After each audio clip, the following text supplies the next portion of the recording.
Hello, everyone, and welcome back to another episode of the Coaching Uncovered podcast. My name is Chris Berry, and I'm going to be your host for today. Joining us, we have Juston James. Juston, how are you doing today? I'm doing great. It's a new year, 2025, and I'm ready to go. Ready to start strong and ready to make it one to remember. Absolutely, I totally agree with you. So, as we begin to jump into things, and before we get too much into the details of, the business and everything, can you give everyone either watching or listening an understanding of what you are? It's obviously an interesting situation that we'll touch upon here in a second. What you were coaching on slash moving into coaching people on. Absolutely. So back in 2020, early 2020, I had a desire to start a coaching company.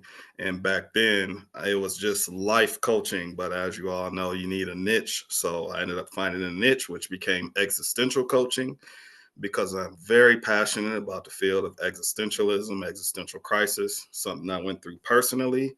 And so I thought, oh, let me try to start a coaching company. Well, actually, somebody suggested it to me that I start a coaching company, and I jumped headfirst into it, thinking, oh, I can just throw some stuff out there online and everybody will come to me. But no, there's an entire business side of coaching that you need to learn and know. And I wasn't equipped at the time. So I fell straight on my face. Understood. So, started in 2020, obviously looking to be life coach into existentialism, existential crises, everything that people are going through. Walk us through, because you said that you fell on your face. What exactly does that mean to you? Like, what happened? What happened was, well, first of all, and I'm going to be honest here, I didn't start the business with the best intentions. I started it as a means to an end, meaning I hated my 9 to 5 life. I knew I wanted more freedom in my life. That's a funny one, too. And so I thought somebody threw out the idea that because I was in a substance abuse counseling at the time, and so I was talking to somebody and they were like, yeah, you should try coaching, life coaching. That's a big thing. And I looked at it. It's a lot of fluffy stuff that you have to sift through about life coaching before you get to what's real about life coaching. And I'm like, oh, I can do this and I can just jump right in and I can get clients and yeah, my life would be popping and I'll have freedom. And no, that wasn't the result. I had no idea what I was doing on the business side, on the marketing side, on how to actually find your niche, your voice, what your value proposition is, what makes you stand out. I knew absolutely nothing about any of that. And I ended up uh, purchasing services of this company that what they do is specialize in, they look at everything you have, whether you got a website or an idea, and they kind of analyze it and show you everything that you have going for you and everything you have going against you. And my list of what I had going for me was like one thing. And my list of what I had going against me was like 30 things. And I was like, oh man, I got a lot of work. But when I looked at the list of what was going wrong, that was the eye opener. And that was when I Mm. said, wow, I have a lot of stuff to learn. I know nothing about marketing and SEO and all these things of how to really get your website or your business to be on the top of the Google search and all those things, man. It opened my eyes a lot. And I was like, I have a lot of homework to do before I call Mm. myself being a coach. Yeah. So, you obviously sought to do it yourself. You ended up hiring this company. When did you hire this company? And it kind of opened your eyes of like, there's a lot more than I thought. It was around the same time. So it was like I had walked away from substance abuse counseling. And funny enough, I ended up taking a job as a FedEx driver. They have like different contracts with different companies that contract drivers out. So I'm driving and doing deliveries for FedEx, and I would like to take a second to shout out FedEx and all delivery per package delivery services and people that do that because it's a lot of work. But I did that, and as I was trying to go, I was like, man, I need some help with this business, and I can't remember exactly how I landed on that, but it was about 2 months after I started the business. Okay. I was like, let me try Understood. to get some help with this, and then yeah. Yeah. And so this is, let's call it mid 2020 at this point, maybe later 2020. You Yeah. started realizing, okay, this is a lot more than I thought it was in the beginning. At that point, are you just like, look, it's too overwhelming. I'm on the side and I'm not going to build it. And then you eventually came back to it. What was that?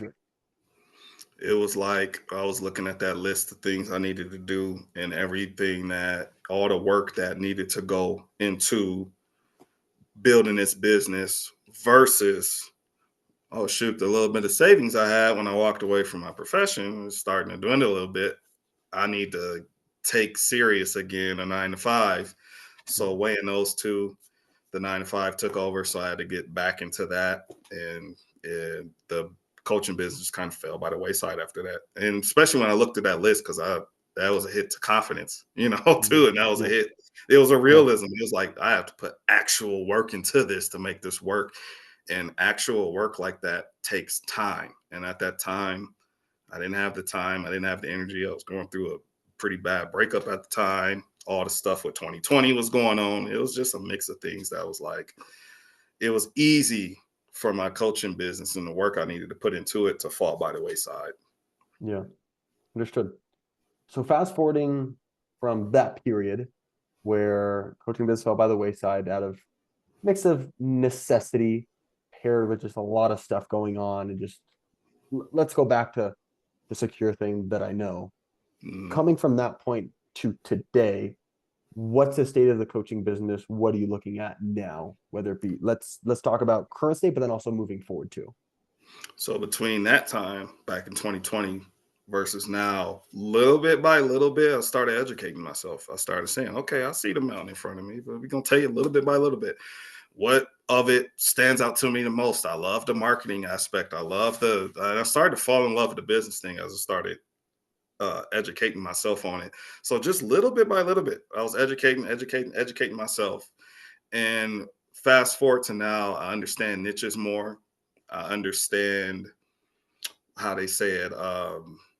What makes your coaching business special, which is why it's like, okay, if you're a life coach, nobody's a life coach anymore, by the way. I don't think people do life coaching anymore. You have to have a specialized area. And I was like really inspired to zone in, like, okay, what do I really know about? And that's how I came up like, oh, existential, that's my thing.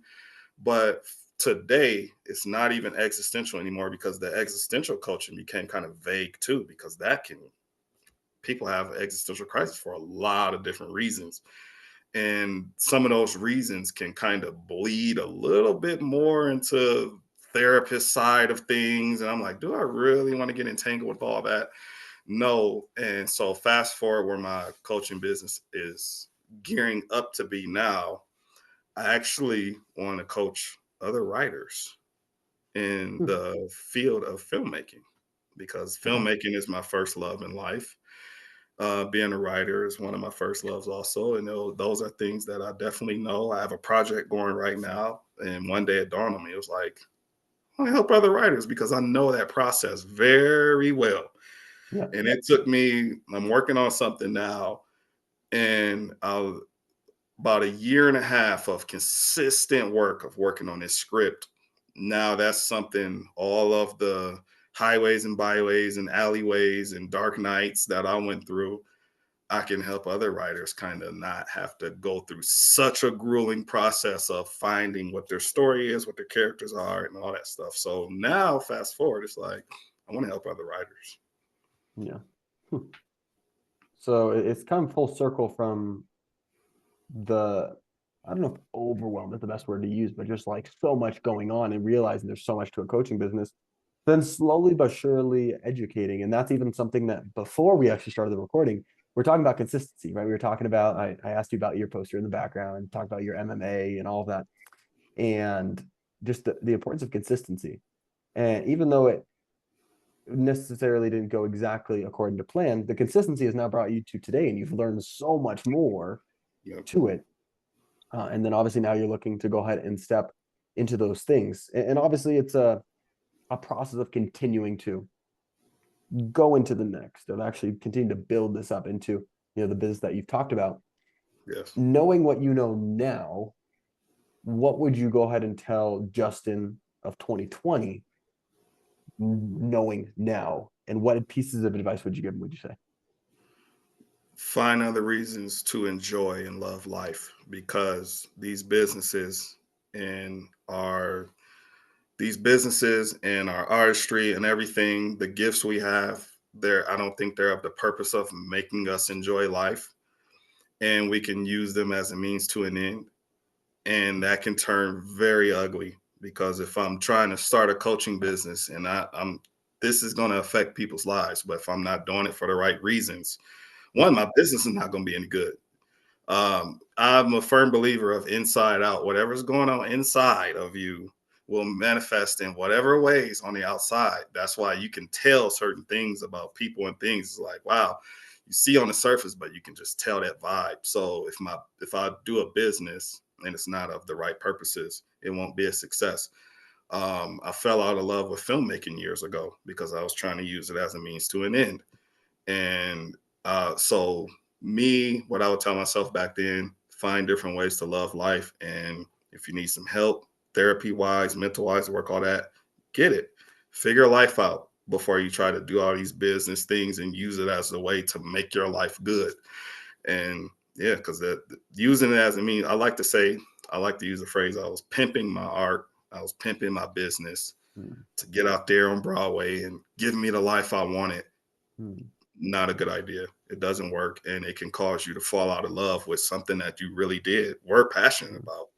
Yeah. But because that ugly energy got mixed into it, now you're sitting with nothing, you know. So Yeah.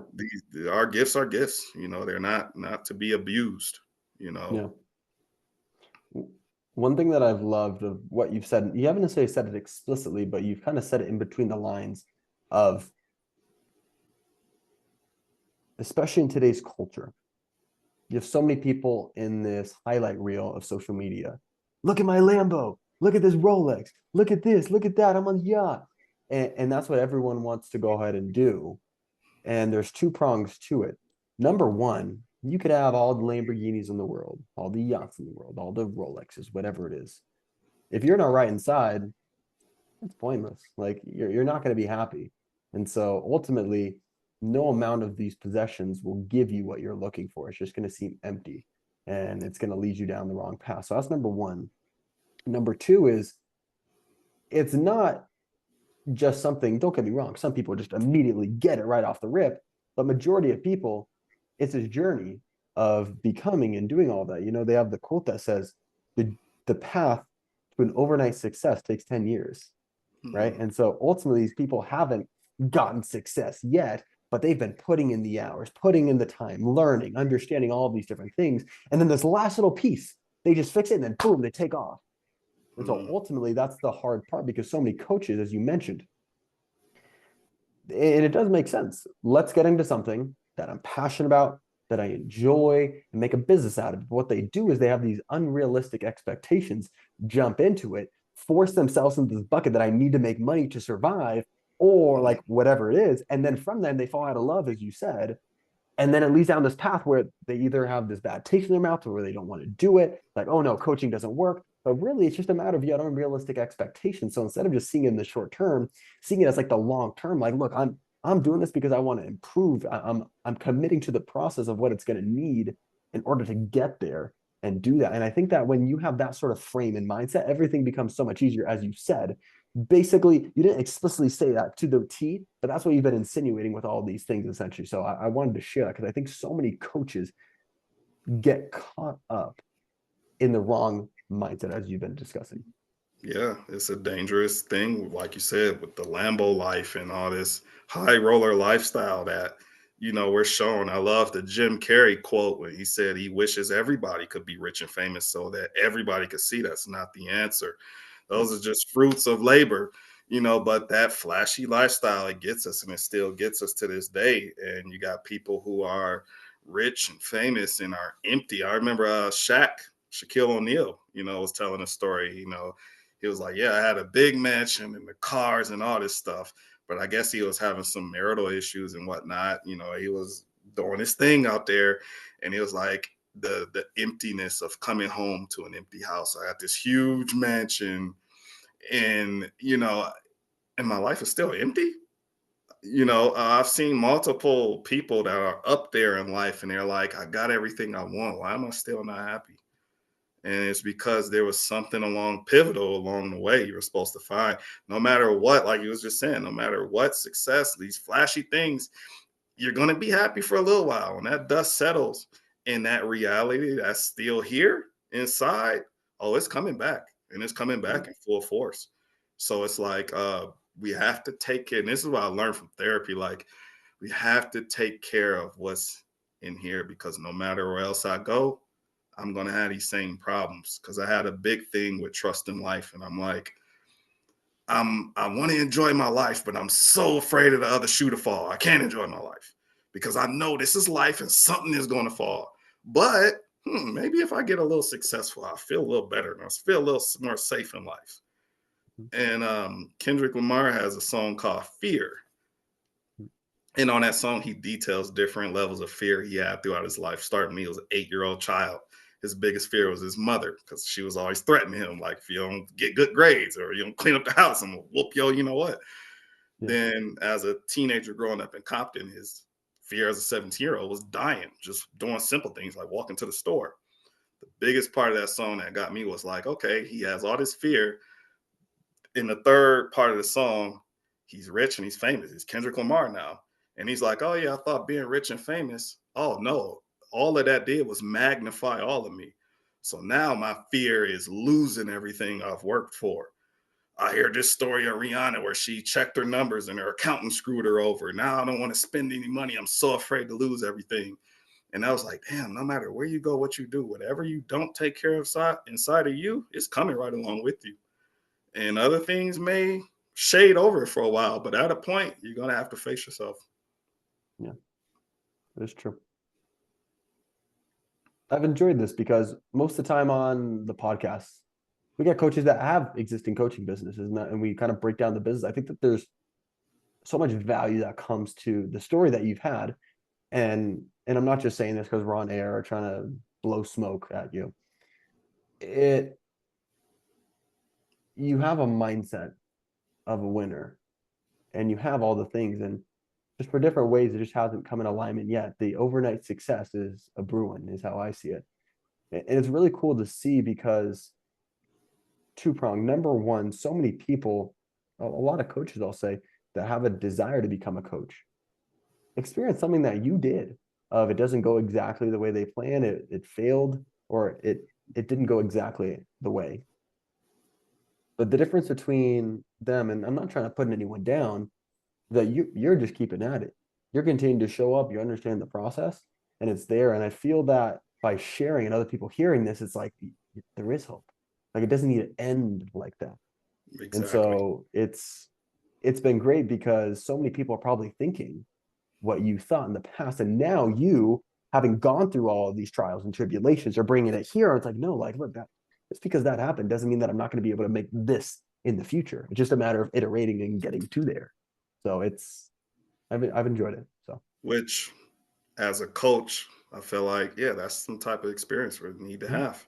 We mhm, need to have that hopelessness and seeing when we was here and our dream seemed like it was on Mars. How do I bounce back from that? How do I keep going when I'm so yeah, far away from what I want? I'm stuck in this life and the bridge is so huge. And it's possible. It's not easy. yeah, Life is challenging. Everything is challenging, but you will get to a point where you can start to thrive and you can start to hit that stride. But you got to put into it. And that yeah, means sometimes going through those parts of life that's like, dude, I cannot catch a break. I yeah, know that feeling so well, man. And but if you keep going, I've seen it for myself because of the position I'm in now. I don't have a coaching business now, but I'm also don't have this burning desire to start this coaching business because I don't want to be in the 9 to 5. When I think of my coaching business now, it's like, oh yeah, I'm going to have fun with this slow burn, building it up and putting the work into it, really studying. I love studying. So it's like this exciting thing to think about, oh, I get to study marketing, SEO, or whatever is into the coaching business today. But and I got other things going on too. But it took a while and a lot of personal work. But I mean, at the end of the day, if you really want it, it's there. It's just that persistence and taking some hits in life, man, and being able to keep going. How bad do you want it? Everybody can settle, and we all want these grand lifestyles, but it's doable. But it's just, you know, it's like as we were talking about earlier, I'm a huge fight fan, and we see these guys and they hold titles up, and they're like, see all the glory of it. But did you see what it took for them to get out of bed at 5 a.m. For a 6 a.m. training session? Did you see them, tear an ACL and not be able to pull out a fire, not be and still have to go? It's always the stuff you don't see, but that lasting image, that we get so caught up on. It's like takes work to get that. Yeah. But that journey, you got to get to a point where you like, I want to enjoy that journey. I Yeah. want to enjoy what I'm getting through because we don't get time back. And it's like It's at true. some point we gotta enjoy the journey a little bit because you ain't getting this Yeah. time. Well, there's that quote that says, "The man who loves walking will walk farther than the man who loves the destination." Hmm. And so enjoying the process is just what allows us to do that. And it makes it Yeah, much better along the way too. it does, and you're not trying to as a means to an end things. You are okay with taking the time and the energy to put that work in. You're not so desperate for the last step. And it's like somebody once told me, they said, "Do you ever sit down and watch a movie and get desperate to get to the end of the movie?" I'm like, nah. You're like, you want to enjoy the movie, right? It's like, man, it was like, why don't we live our life like that? I was like, damn, we don't. And it's like we all were so used to getting to the destination. Yeah. But I could go Yeah. on and on about that, but keep it there for time and constraints. No, that is true. I mean, heck, we could talk for probably hours about all of this stuff. And it was even interesting from the get-go when we first started talking. It's like you could tell there's very similar mindsets and everything. So Yeah. what I'll go ahead and do though, because as I said, otherwise we'll be talking for hours. As we begin to go ahead and wrap up, once again, I felt that this has been so insightful because it's not the traditional Coaching Uncovered podcast, and it's a very real, Ron. I appreciate you just being so upfront with everything that's been going on. So as we begin to go ahead and finalize wrap up, for anybody who has just really resonated with your message and they want to get connected with you, or maybe they want to work with you on either, I know you don't do existentialism as much anymore, but whether it be asking questions about that or whether it be about your future stuff of the writer and all that sort of stuff, what's the best way for these people to get in communication with you? LinkedIn. The best way to get into communication with me is LinkedIn. You can just send a simple message and we can talk about whether you want to talk about business or anything existential, life, whatever. Just shoot me a simple message on LinkedIn. I will respond in short order. I like it. Awesome. Well, Justin, this has been a real pleasure. I've enjoyed it, and thanks for being a guest on the podcast. Thank you for having me, man. This was fun. Thank you. Absolutely. It was fun. Yep. So, everyone, as we begin to wrap up and I do the final closing remarks, there are two things that I really stood out to me. I mean, heck, a lot more than two things, but I have two things here that I want to highlight as biggest takeaways from just Justin and what he was sharing. The first one was actually something he said in the very beginning. Is he kind of did like air quotes and kind of laughed at it very briefly. He said, "I wanted more freedom in life," and he kind of laughed and alluded to the fact that being a business owner is not the same as the 9 to 5. There's so much more behind the scenes that Yep. we don't know about, that we don't realize, that we don't see. And ultimately, it's understanding, as we kind of were talking about before, of being realistic in the process. And it's not just as easy as this because there's a lot of different aspects to it. So that's one thing that I'd mentioned for everyone that wants to go ahead and do it. Obviously, one thing that's really important is understanding your why. Why are you getting into coaching? All of that. And when you have a really strong why, then all of this stuff, that hard journey, the ups and downs and everything to get here, it doesn't hurt as much. And you can continue to persevere through those difficult times, but making sure that the expectations and reality of it's not like I just work 9 to 5, right? Like I am up doing different hours. It's different when you're your own business owner. And maybe later on, as you grow, when you have team members, yeah, it does come with a lot of freedom and flexibility. But at the beginning, it's not, it's probably more hours and Ability. less pay, right? Yep. Than you would Yep. a traditional 9 to 5. So something to keep in mind, number one.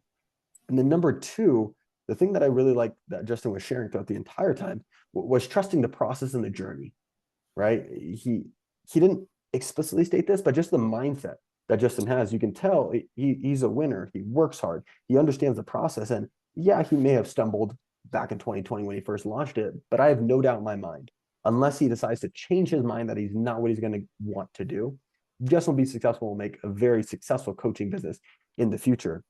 And once again, also remembering that the overnight success, it takes 10 years to build the overnight, become the overnight success.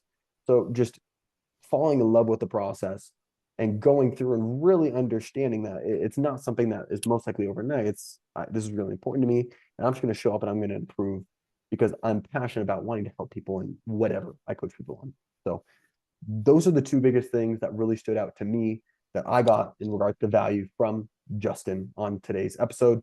If you did like it, please make sure you go ahead and drop a like on the video. If you would like to see more episodes like this, make sure you subscribe, and we will see you guys on the next episode of the Coaching Uncovered podcast.